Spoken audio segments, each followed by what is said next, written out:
ગણપતિની મશ્કરી ન થવી. ગણપતિને તમે એની મૂર્તિને તોડી ફોડીને દરિયામાં પધરાવો, આ કોઈ ન્યાય નથી હો. અને આ ગણપતિને માન્ય નથી. એટલે ભારત દેશની અંદર જ્યારે ગણપતિ વિસર્જન કરવા જાય ને ત્યારે દરિયા તળાવ સમુદ્રની અંદર માણસો 200 થી 250 યુવાનો ડૂબીને મરી જાય છે. આ વિઘ્ન આવે છે. જો ગણપતિ દાદાને માન્ય હોય તો વિઘ્ન ન આવે. વિઘ્નને હરનારો દેવ છે. વિઘ્નેશ્વરાય વરદાય, વિઘ્નને દૂર કરી નાખી વરદાન આપનારો ગણપતિ છે. એને માન્ય હોય ત્યાં કોઈ દે વિઘ્ન ન આવે, અને માન્ય નથી એટલે વિઘ્ન આવે છે. તેથી તમે ગણપતિ ઉત્સવ ઉજવો, કોઈ વાંધો નહીં. 6 ઇંચની મૂર્તિ લ્યો, 7 દિવસ તમે તારા આનંદ કરો, ગરબા લ્યો, બધું કરો, પ્રસાદ વિતરણ કરો, ભગવાનની પૂજા કરો, આરતી કરો.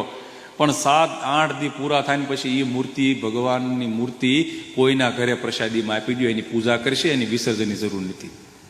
તમે 8-8 દી એની પાછળ શબ્દ બોલ્યા, બ્રહ્મ ઉર્જાની અસર મૂર્તિમાં થાય.